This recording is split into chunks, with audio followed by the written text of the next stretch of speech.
Iniciando de una vez, ¿se acuerdan que hace unas 3 semanas atrás yo les compartí un mensaje? ¿Alguien se acuerda cómo se llamó ese mensaje, esa reflexión? ¿Alguien se acuerda? Preguntas. Adivinen cómo se llama el mensaje esta mañana. No, se llama respuestas, no, perdón, se llama preguntas 2.0. ¿Por qué? Porque este tema de las preguntas de Dios es tan increíble. Yo ya había reflexionado un poquito sobre esto, pero conforme fui entrando un poco más en esto, decidí darle como una segunda parte, aunque puede tener muchas otras partes. Pero esta es la cuestión. Cuando nosotros llegamos a la persona de Jesús, al Maestro, nos damos cuenta que toda esta dimensión de que Dios nos hace preguntas se potencia de una manera increíble. Yo quiero animarles a que ustedes lean los evangelios y subrayen las preguntas que Jesús hace. Es impresionante. En los evangelios hay registradas alrededor de 307 preguntas. 307 preguntas que Jesús hace. Es impresionante. Y solamente hay registradas alrededor de 8 respuestas que Jesús hace a las preguntas que la gente le hacía. Y mucha gente le preguntaba. A menudo cuando la gente le hacía preguntas a Jesús, Él contestaba con otra respuesta. Es tan interesante. O sea que uno puede decir casi que a Jesús le interesaba más preguntar que responder. Entonces es un tema verdaderamente apasionante. Ahora, hoy vamos a explorar una pregunta de Jesús en particular, que comienza casualmente con otra pregunta, que hace una introducción, pero hoy especialmente vamos a reflexionar en una pregunta. Todas las preguntas de Jesús, 300 y resta preguntas de Jesús, son fundamentales, todas. Pero esta, mis queridos amigos y amigas y los que nos ven por la pantalla también, esta pregunta es una pregunta verdaderamente muy especial. Entonces nos vamos a sentar en esa pregunta, y es el tipo de pregunta que Jesús nos hace, y así es como yo me lo imagino, que Jesús nos invita a la mesa y nos sienta. Jesús es súper lindo.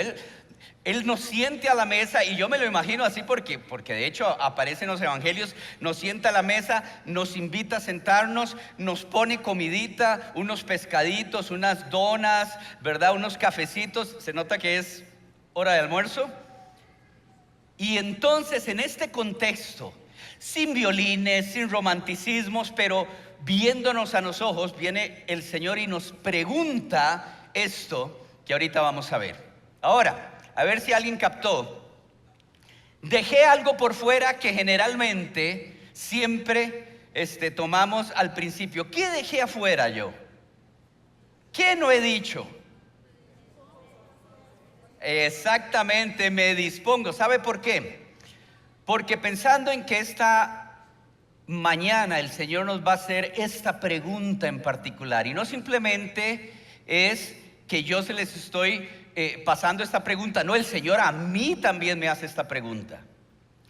Que entonces dispongamos nuestro corazón y decirle: Señor, pregúntame y háblame a través de lo que en esta mañana quieres decirnos. Ahora sí, entonces juntos podemos decir: me dispongo a ser enseñado y amonestado con el propósito de presentarme maduro delante del Señor.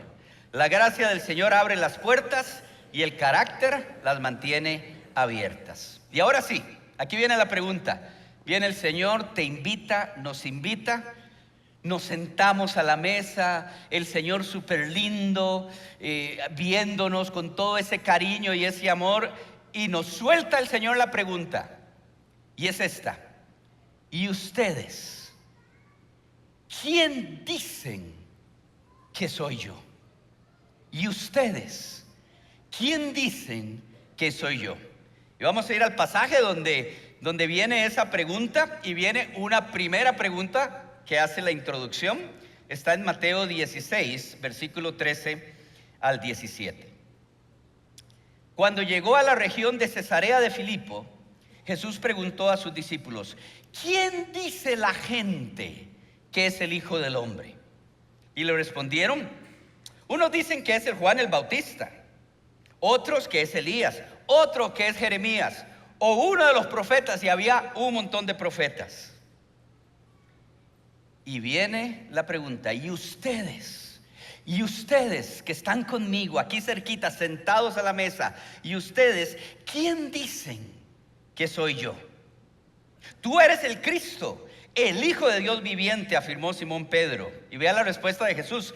Dichoso tú, Simón, hijo de Jonás, le dijo Jesús, porque eso no te lo reveló ningún mortal, sino mi Padre que está en los cielos. Tenemos que repasar para llegar a este momento. Es súper importante repasar el contexto, todo lo que venía pasando. Y es que muchas cosas ya habían llegado para este momento. Recuerde que Jesús y Dios es súper estratégico a la hora de preguntar. Y esta pregunta, cuando yo repasaba todo esto, yo decía, mira, esa pregunta Jesús se las pudo haber hecho en diferentes momentos, pero escogió este momento en particular. ¿Qué es lo que estaba pasando? Jesús ya tenía un círculo de seguidores que habían estado ya acompañándolo, incluso los había mandado a predicar y a sanar. O sea, ya era un círculo cercano, tenía de hecho varios círculos, pero que en este momento está sentado a la mesa con él, es el más cercano de todos. Ya Jesús había enseñado muchas enseñanzas fundamentales sobre el reino de Dios, había hecho liberaciones, sanidades, milagros increíbles. Juan el Bautista, y eso lo vemos antito, ya había sido arrestado y había sido ejecutado. Eso estaba fresquito en el ambiente. Y con la gente principal, los sacerdotes, saduceos, etcétera, había tenido diálogos, discusiones y hasta enfrentamientos, ya no por él, sino por ellos. Y todo esto estaba ocurriendo en ese momento. Y los discípulos eran parte de esa realidad. Entonces imagínense el ambiente, imagínense el momento. Miles de personas estaban buscando a Jesús. Miles de personas querían algo de Jesús. Mucha gente le preguntaba cosas a Jesús. Mucha gente había sido receptor directa de las enseñanzas de Jesús. Miles de personas a estas alturas. Y también del poder de Dios. Y ya para este momento había muchísimos testigos de la persona y el ministerio de Jesús, en primera persona, en segunda persona y en tercera persona. Entonces es el ambiente tan increíble que se está gestando alrededor de Jesús. Ahora observe en el pasaje dos cosas importantes. La primera es que Jesús introdujo el momento de esta forma. ¿Y quién dice la gente que soy yo? Y entonces la respuesta es muy interesante. Unos dicen que eres Juan el Bautista, que resucitó. De hecho, a estas alturas pues tiene que haber resucitado, pero hay gente que anda diciendo que vos sos Juan el Bautista. Otros que eres Elías, otro que eres Jeremías, otros andan diciendo que eres tal y tal y tal profeta. Y vea qué interesante, observe que estas opiniones no vienen de gente que está lejos del pueblo de Dios. Todas estas opiniones vienen de personas que son parte del pueblo de Dios, que están acostumbrados a ir a las sinagogas, que están acostumbrados a ir al templo, que han aprendido desde niños y desde niñas el tema de Dios. Y todos estos personajes son lindísimos. Ya quisiera yo que me compararan con Elías. Todos estos personajes son maravillosos, son personajes que han marcado la historia también del pueblo de Dios. Entonces, qué interesante, eso es lo que está en el ambiente. Y Jesús está ahí en medio de ellos, ha enseñado, ha hecho un montón de cosas. Y toda esta diversidad de opiniones viene de gente que no es ignorante, es parte del pueblo y de la cultura judía. Y ahora observe el segundo principio ahí, o la segunda cosa importante, y es que Jesús agarra a este grupito cercano que ya han pasado y han visto tanto con Jesús y hasta han participado con él, y se los lleva aparte. ¿Y dónde se los lleva? A Cesarea de Filipo. Y Cesarea de Filipo es una ciudad y una región pagana. Hasta hay templos ahí a dioses paganos. Y Cesarea de Filipo fue una ciudad que fue reconstruida por Felipe, el hijo de Herodes, en honor de César, del gran César, y en honor de sí mismo. Por eso se llama Cesarea de Filipo. Entonces es tan interesante que esta pregunta llega en este momento, en este contexto, y ¿no les parece interesante que llega en ese lugar? Uno diría, ¿y por qué no se los llevó al templo o a la sinagoga? Y ahí les preguntó, no, se los lleva ahí. Y ahí ellos están observando, tienen a la mirada todo lo que el imperio romano, el gran imperio romano representa. El hombre, el orgullo, dioses, templos grandes. Ellos sabían, ellos conocían esto porque el imperio romano los estaba gobernando. Entonces, tienen las realidades de dos mundos y el Señor los lleva aparte para preguntarles, por un lado, toda la realidad de lo que está sucediendo en su propia cultura, en su propio pueblo, con gente opinando sobre Jesús y demás, y por el otro lado tienen la representación del imperio romano con toda su gloria y todo su orgullo. Y viene Jesús y ahí les preguntan, ¿y ustedes, sentados a la mesa, quién dicen que soy yo? Para mí esta es una de las preguntas más claves, más importantes, más cruciales que el Señor nos puede preguntar y nos pregunta a nosotros individualmente, personalmente y como iglesia. Para aquellos discípulos fue fundamental, para Pedro fue absolutamente fundamental. Si ustedes siguen leyendo, algo marcó la vida de Pedro para siempre y sin duda de todos sus discípulos. Para todos los seguidores de Jesús a través de los siglos, esta ha sido una pregunta clave y para nosotros no es la excepción. Para nosotros también lo es. ¿Por qué? Número uno, porque todos y cada uno de nosotros tenemos que tomar una decisión de cómo vamos a responder a esta pregunta, ojo con esto, y esto yo lo agrego, en el ambiente más confuso de la historia. En el momento en que Jesús está viviendo con sus discípulos, estando él allí, ya hay una confusión increíble, y él estaba ahí.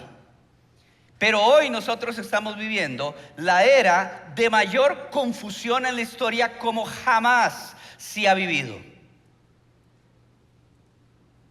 Para mucha gente hoy, muchísima gente, ¿quién es Jesús?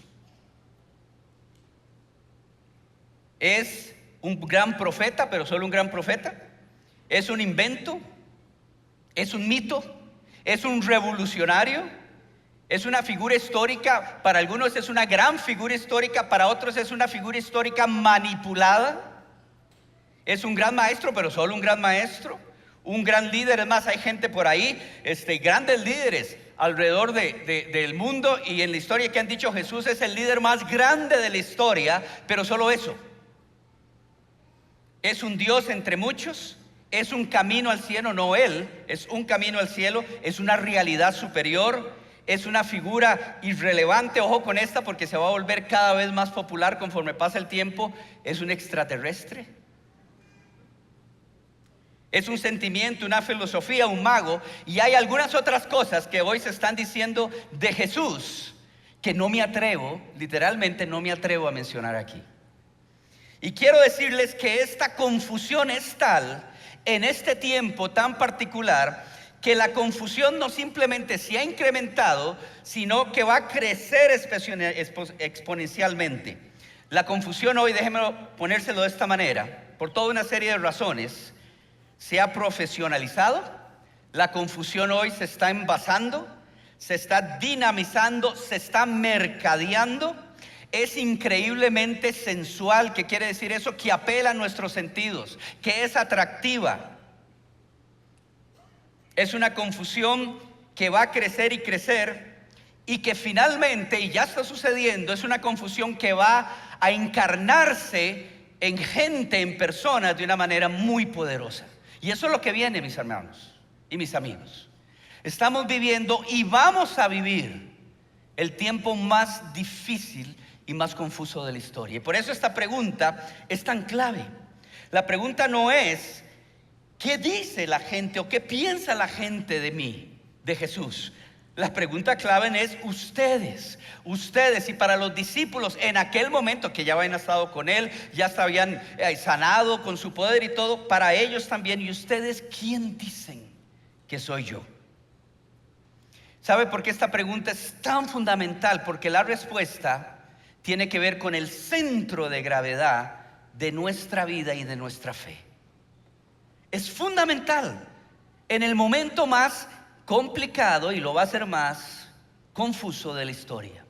Y yo quiero, y esto es a modo de recordatorio, yo lo sé, pero yo quiero hoy recordarles 3 principios fundamentales que son el centro de gravedad de nuestra fe, que tenemos que mantener, que tenemos que abrazar. En primer lugar, Jesús es único por quien Él declaró ser. Y les voy a decir algunas de sus declaraciones. Yo soy el pan de vida, yo soy la luz del mundo, yo soy la puerta, yo soy el buen pastor, yo soy la resurrección y la vida, yo soy la vid verdadera, yo soy yo soy el camino, la verdad y la vida. Estas declaraciones son tan radicales. Díganme quién en la historia ha hecho este tipo de declaraciones. Y como yo lo mencioné hace me parece un par de meses atrás, C.S. Lewis, el gran profesor brillante que era ateo y luego se convirtió al Señor, dijo: las declaraciones de Jesús, quien Él dijo que son tan radicales en la historia, que usted solo tiene 3 posibles opciones cuando piensa en las declaraciones de Jesús. La primera, que Jesús estaba loco.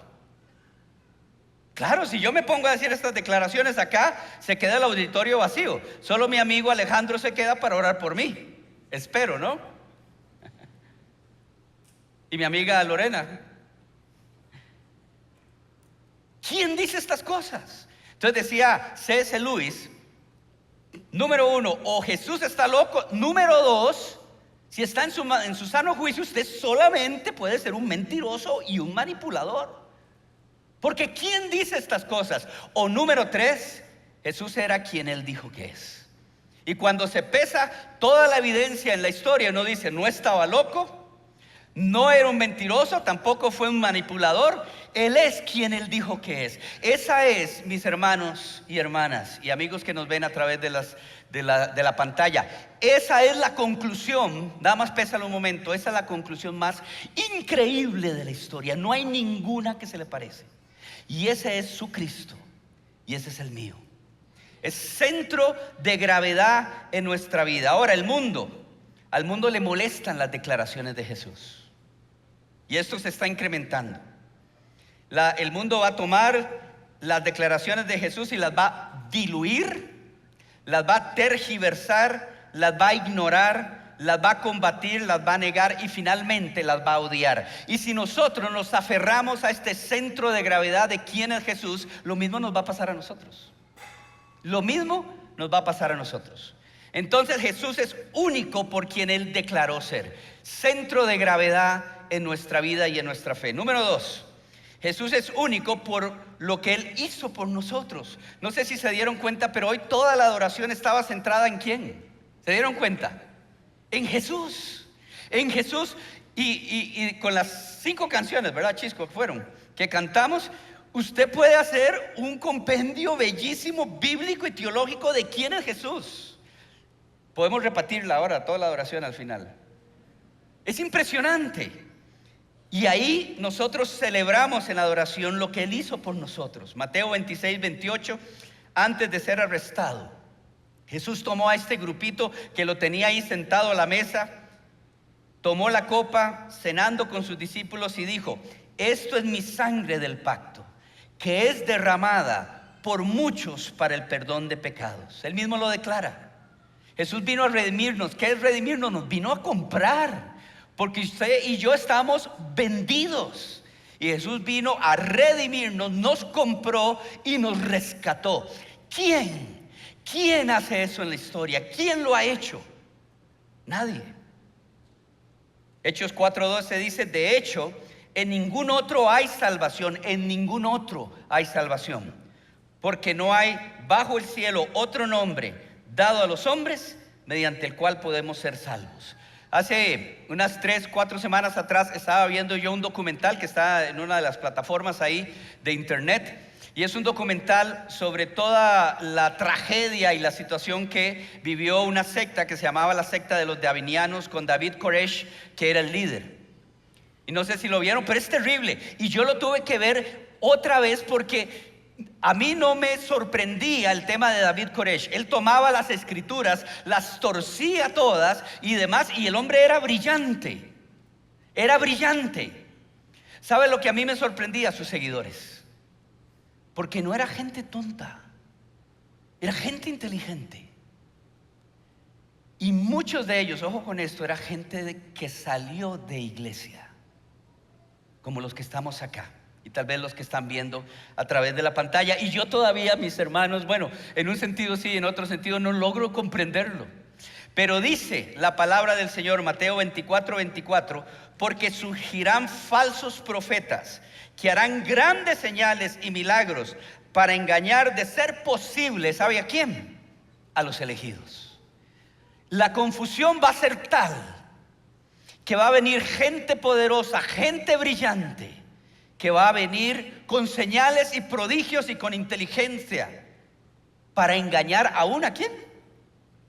A los escogidos. Y finalmente, Jesús es único por su resurrección. ¿De quién otro se habla en la historia? Resucitó, a ver, ¿de quién? Solo de Jesús. Lucas 24:39, con ese grupito de discípulos a quien Jesús invitó a la mesa, está él reunido y dice, reunidos con los discípulos, espantados e incrédulos. Me encanta esto porque esa es la realidad, es la historia real. Les decía Jesús, miren mis manos y mis pies, yo mismo soy, tócanme y vean. Un espíritu no tiene carne ni huesos como los ven que yo tengo. El académico Michael Green, hablando de la resurrección de Jesús, dijo lo siguiente: la iglesia, empezando con un puñado de pescadores sin educación y cobradores de impuestos. Vea, aquel grupito tan chiquitito era gente que no tenía ni poder económico, ni poder educativo, ni poder militar. ¿Me entienden lo que quiero decir? Básicamente no tenían ningún poder y tenían gente que era mucho más poderosa sobre ellos y tenían un imperio que en sus dioses eran dioses mucho más interesantes. Y el Dios de los cristianos, ¿quién era? Para el tiempo histórico y cultural que ellos estaban viviendo, era el peor Dios que se podía tener, un Dios crucificado en una cruz. Y sin embargo, dice Michael Green, la iglesia, empezando con un puñado de pescadores sin educación y cobradores de impuestos, arrasó a través de todo el mundo conocido en los siguientes 300 años. Es una historia asombrosa de revolución pacífica que no tiene paralelo en la historia del mundo. Fue así porque los cristianos podían decir a quienes los interrogaban, Jesús no solo murió por nosotros, Él está vivo. Pueden conocerlo y descubrir por ustedes mismos la realidad de la que estamos hablando. La resurrección de Jesús es central en nuestra gravedad, en nuestro centro de gravedad. Lo que Él dijo, lo que Él hizo y su resurrección. ¿Por qué esto es tan fundamental? Yo he conocido amigos y gente que tenían este centro de gravedad, pero lo fueron desplazando. Y hoy en día tienen un Cristo, muchos de ellos un Cristo, todavía dice que son cristianos, pero tienen un Cristo descafeinado. Cristo es uno más en el panteón de dioses. Es una filosofía, se convirtió en una filosofía, se convirtió inclusive en un sentimiento, pero no es este Cristo. ¿Y por qué yo les recuerdo esto? Esto es el centro de gravedad de nuestra fe. ¿Y ustedes quién dicen que soy yo? Para que no negocies tu centro de gravedad, para que no intercambies tu centro de gravedad, para que no lo cambies por un tema emocional, por un tema relacional, para que no lo cambies por un tema filosófico, por un tema del momento o por cualquier otro líder o persona, por más brillante que sea que aparezca. No negocies tu centro de gravedad. Es el centro de nuestra vida, es el centro de nuestro corazón. Y por eso es tan importante. Número 2, ¿por qué esta pregunta es tan fundamental y más para nosotros hoy? Siempre lo ha sido, pero más para nosotros hoy en el momento que estamos viviendo. Porque esta pregunta se las trae. Esta pregunta es vinculante para nosotros. Ahora, no es que Jesús, ojo con esto, no es en primer lugar, y eso yo lo pensé, pero no es en primer lugar una pregunta confrontativa. Recuerden que agarra a los discípulos, ya ellos han pasado montones con Jesús, han hasta participado de su ministerio, han escuchado sus enseñanzas, y no es como que Jesús los sienta y está pensando, vamos a probarlos. Ay, los voy a atrapar, como dirían los españoles, vamos a ver en qué los pillo, en qué los voy a pillar. Hay algo mucho más profundo. Esta pregunta, mis queridos amigos y amigas, es una pregunta absolutamente llena de amor, llena de compasión. El Señor viene y nos pregunta: ¿y ustedes quién dicen que soy yo? ¿Sabe por qué? Porque la respuesta es vinculante.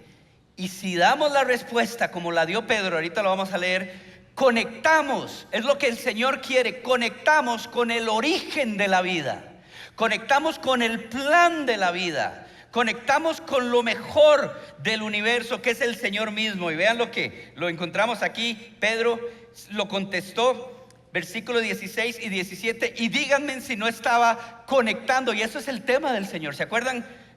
Bueno, los que estuvieron en la primera predicación que di sobre preguntas, el Señor pregunta porque Él quiere conectar.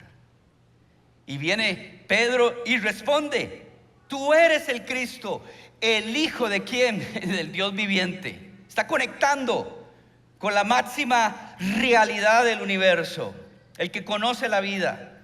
Y le dice Jesús: dichoso tú, Simón, hijo de Jonás, porque eso no te lo reveló ningún mortal, sino mi Padre que está en el cielo. Jesús no pregunta para atraparnos, para pillarnos. Él pregunta porque Él quiere conectar con nosotros. Es la pregunta más llena de amor que nos puede hacer. Es una pregunta de invitación. ¿Y ustedes quién dicen que yo soy? Señor, vos sos el Cristo. ¡Qué bueno! Te estoy invitando a tener una relación conmigo. Es el reloj dañado que está regresando al relojero. Es el reloj que está dañado, que no funciona bien, que vuelve a ver, y Jesús le dice: ¿y para vos quién soy yo? Vos sos el Cristo. Estás regresando al relojero que sabe cómo funcionas, que te hizo de cierta manera, que tiene planes y propósitos para vos. Ahora, ¿por qué es vinculante? Porque cuando uno contesta, no hay manera, si uno contesta de manera de corazón y sincera, no se puede evadir el llamado del Señor. ¿Por quién es Él? Por lo que Él significa. Un poquito más adelante, que de hecho sale de toda esta conversación, Jesús le dice a sus discípulos: si alguno quiere venir en pos de mí, ser mi discípulo, tiene que negarse a sí mismo. ¿Qué significa eso? Quitar el centro de gravedad de tu vida y ponerme a mí, el pan de vida, el Señor, el Salvador, la vid verdadera, el camino, la verdad y la vida, etcétera. Ponerme a mí en el centro de tu vida como gravedad. Ahí, en el puro centro. Tomar su cruz y seguirme. Claro, hay un desafío de seguir a Jesús, y ninguno de nosotros aquí somos perfectos. Tampoco lo era Pedro. Pasó sus momentos difíciles, y vean, él fue el que contestó a esa invitación de Jesús. Y vea qué interesante en ese mismo texto lo que dice Jesús: porque el que quiera salvar su vida, el que quiera mantener su centro propio de gravedad, finalmente la va a perder. No va a entender de qué es la vida. Pero el que pierda su vida por mí, el que me mantenga como su centro de gravedad, la encontrará, la ganará. va a entender de qué se trata la vida. El reloj dañado, regresando al relojero.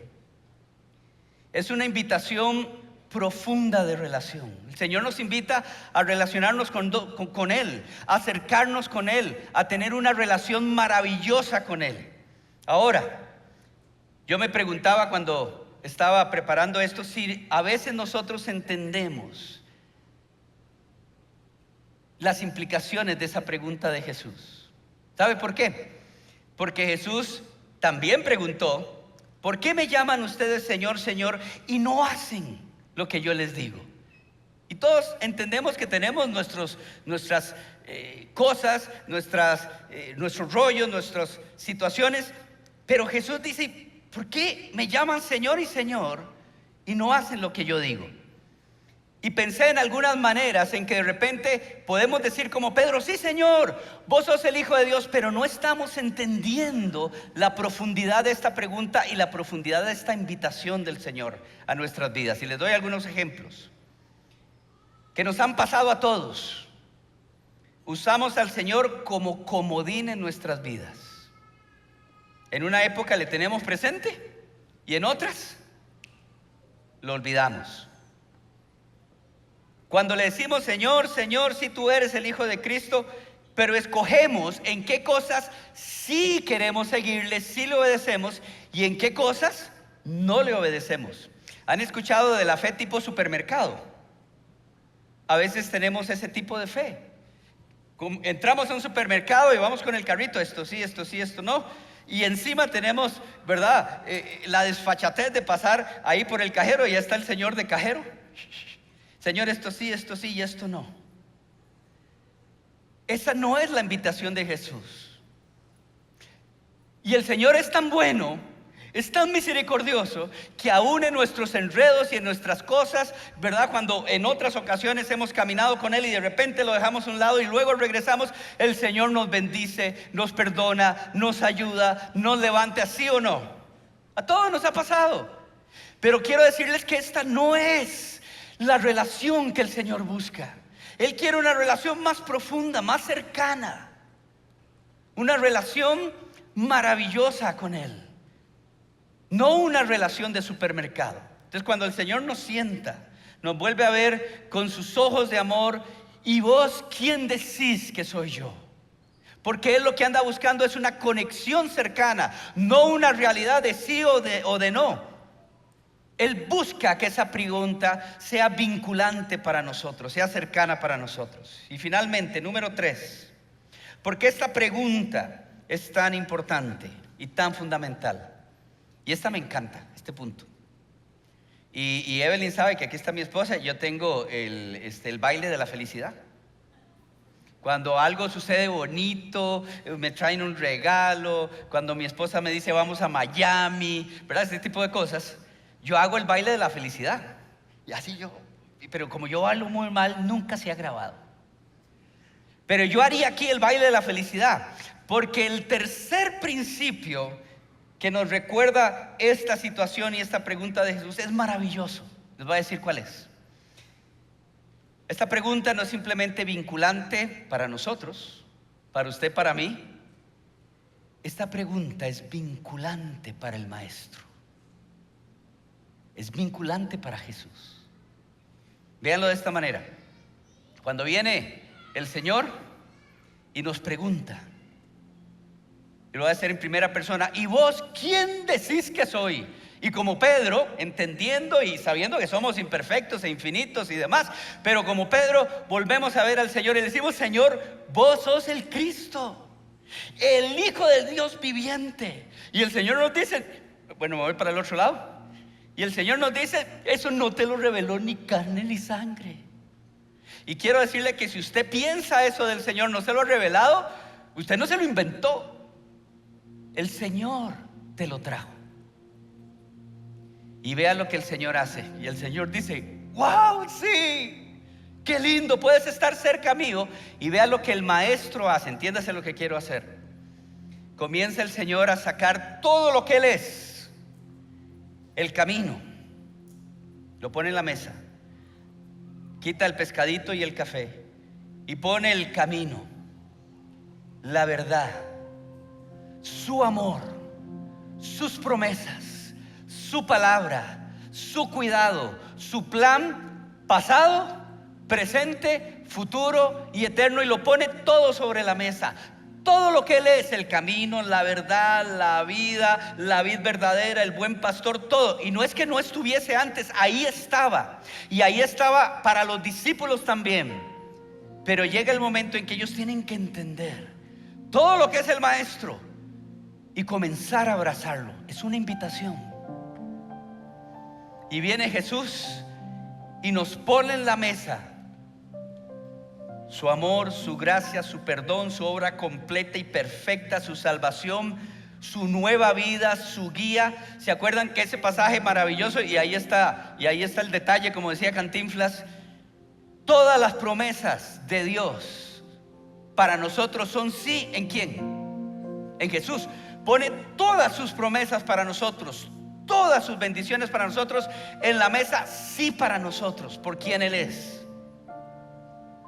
Su vida eterna es una invitación. Cuando Jesús se sienta con sus discípulos, igual que nos está sentando a todos nosotros y a los que están viendo a través de las pantallas, nos sienta en la mesa y nos dice: ¿y ustedes quién dicen que soy yo? Nos está ofreciendo el trato, el mejor trato de la vida para nosotros. No existe uno igual. Tiene un precio. Quita el centro de gravedad de tu vida de vos mismo o de quien sea que lo tenga, y ponme a mí, el Señor, el camino, la verdad, en el centro de gravedad. Es el mejor trato de toda la historia. Y no significa que vamos a ser perfectos y caminar bien, porque el que contestó aquí, Pedro, metió la pata. Y bien metida, ¿se acuerdan? Señor, mira todos estos, todos te negarán, pero yo no. Y rágatela. Pero vea qué interesante, lo pueden leer. Jesús se acerca y resucita, y Pedro andaba huyendo. Qué difícil, ¿verdad? Nada más métanse en los zapatos de Pedro. Qué difícil para Pedro. Negó al Maestro y lo negó horrible. Y ahora ha resucitado y dice: híjole. Y le ando yendo al Maestro, y el Señor lo va a buscar. Y está pescando. ¿Cómo inicia todo? Vea qué interesante. ¿Cómo inicia todo? Con una pregunta. Hijitos, le dice, amigos, ¿han pescado algo? ¿Tienen de desayunar? No, venga. Y en ese contexto viene el Señor y le hace esas 3 preguntas a Pedro, que la tercera le dolió porque, ¿verdad? ¿Me amas? ¿Me quieres? ¿Me amas? Y Jesús estaba otra vez ofreciéndole a Pedro el centro de gravedad de su vida. Pedro, ¿ya viste? ¿Ya viste? ¿Estás caminando conmigo? ¿Vas bien? ¿Metiste la pata? Pero ya viste, saca el orgullo del centro de gravedad de tu vida y ponme a mí como centro de gravedad. Eso es lo que le está preguntando. ¿Me amas? ¿Me amas? Y al final Pedro se entristeció, dice la palabra, y le dijo: Señor, vos sabes todas las cosas. Vos sabes que te quiero. Y vea qué interesante la respuesta de Jesús en ese texto. Le dice Jesús, y déjeme parafrasear un poquito: Pedro, un día alguien te va a agarrar y te va a llevar donde no quieres, y vas a morir por mí, pero esta vez no me vas a negar, esta vez lo vas a lograr, porque yo estoy contigo, y porque esta vez el centro de gravedad no vas a ser vos, sino que voy a ser yo. Dice la tradición, lo hemos visto en Semana Santa, ¿verdad? Que Pedro murió crucificado cabeza abajo porque no se sentía digno. Pero esta vez, cuando le dijeron: vos sos discípulo del Maestro, él dijo: sí. Jesús le acompañaba, Jesús le ayudaba, estaba recibiendo esa realidad de quién es el maestro, y el centro de gravedad era Jesús en su vida. Cuando el maestro viene hoy y nos pregunta: ¿y vos? ¿Quién decís que soy yo? Nos está invitando. No nos está confrontando, no está viendo a ver dónde están, ¿verdad? En qué nos pilla. Nos está invitando a que le recibamos con todo lo que Él es y que caminemos con Él. Y esto es fundamental para cada uno de nosotros como seguidores, pero para nosotros hoy. Y de verdad yo esto lo sentí como de Dios. Es como un llamado tan fuerte que me quema el corazón. Vienen tiempos difíciles, cada vez más difíciles, cada vez de más presión. No cambies tu centro de gravedad, no lo negocies. Él es mi Señor, Él es mi Salvador.